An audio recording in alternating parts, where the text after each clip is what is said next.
નમસ્કાર દર્શક મિત્રો, હું છું કિંજલ. આજના મુખ્ય સમાચારમાં આપનું હાર્દિક સ્વાગત છે. ભારતની વૈશ્વિક ડિઝાઇન પરંપરાને વધુ એક મહત્વપૂર્ણ સિદ્ધિ પ્રાપ્ત થઈ છે.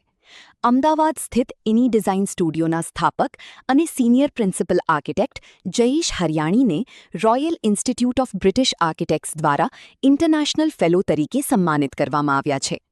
આ પ્રતિષ્ઠિત સન્માન એવા આર્કિટેક્ટ્સને આપવામાં આવે છે જેમણે પોતાના દેશની સીમાઓથી આગળ જઈને આર્કિટેક્ચર અને સમાજના વિકાસમાં નોંધપાત્ર અને ઉત્કૃષ્ટ યોગદાન આપ્યું હોય. આ માન્યતા હરિયાણીના આંતરરાષ્ટ્રીય વ્યાવસાયિક દરજ્જામાં વધારો કરે છે. આ સન્માન સાથે જયેશ હરિયાણી ભારતીય મૂળના એવા અત્યંત મર્યાદિત આર્કિટેક્ટ્સના સમૂહમાં સામેલ થયા છે જેમને RIBA ફેલોશિપ પ્રાપ્ત થઈ છે. આર્કિટેક્ટ જયેશ હરિયાણી, હું આઈનાઈ ડિઝાઇન સ્ટુડિયોનો ફાઉન્ડર અને સિનિયર પ્રિન્સિપાલ છું.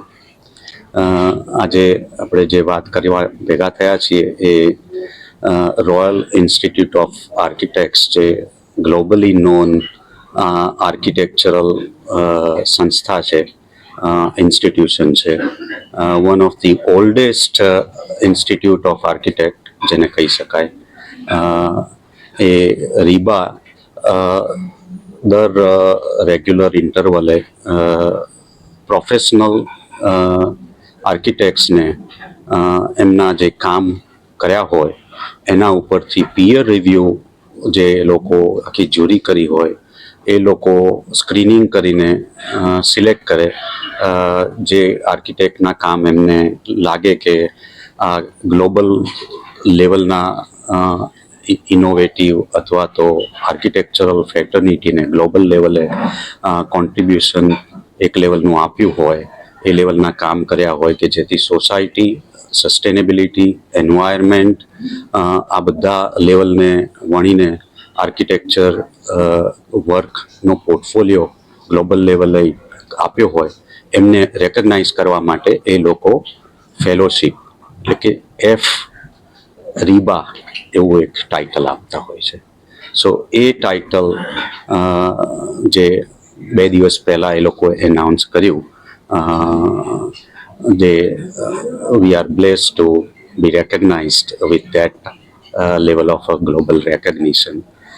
ઉપરાંતમાં 2021માં similarly American institute of architects કે જે બીજી ગ્લોબલ સંસ્થા છે, one of the legacy institution, એ લોકોએ પણ સિમિલરલી ફેલોશિપ તરીકે રેકગ્નાઇઝ અને ઓનર આપી એઝ અ FAIA. બંને ઇન્સ્ટિટ્યૂટના રેકગ્નિશનથી I am blessed and I feel honored but humbled at the same time to be recognized at that level. There is an entire team behind it. It's not just my recognition, and everyone has contributed to this. Our project, we work across India and internationally of a very complex, very I would say unique landmark projects માં કામ કરવાનો મોકો મળી રહ્યો છે. ગુજરાતના કહીએ તો કરન્ટલી હમણાં જ તે શરૂ થયેલું છે અંબાજીનો આખો માસ્ટર પ્લાન કોરિડોર. એવી રીતે બેટ દ્વારકાનો આખો કોરિડોર જે માસ્ટર પ્લાન છે એ છે. પછી ફોર એક્ઝામ્પલ આપણે મોટામાં મોટું ટોલેસ્ટ ભવન જે ગવર્મેન્ટનું છે, ઇન્ડિયા લેવલનું ટોલેસ્ટ સસ્ટેનેબલી પ્લેટિનમ ડિઝાઇન છે, સુરત મહાનગરપાલિકાનું આખું ભવન છે, એ પ્રોજેક્ટ કરી રહ્યા છીએ. પછી ઇવન ધરોઈનો આખો ગ્લોબલ લેવલનું ટુરિઝમ ડેસ્ટિનેશન બનાવવાનું એક પ્રાયોજન છે સેન્ટર અને ગવર્મેન્ટ, સ્ટેટ ગવર્મેન્ટનું.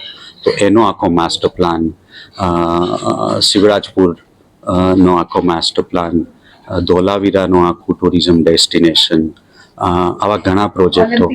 અને એસ યુ ઓલરેડી નો, જે ઇનિશિયલ જે વિઝન આખો પ્લાન કર્યો હતો DPR અને feasibility study before the decision on the Olympic bid was made, એ જે વિઝન પ્લાન પણ જે કરેલો હતો સરદાર વલ્લભભાઈ પટેલ એન્કલેવનો, એમાં પણ અમને કામ કરવાનો મોકો મળ્યો છે.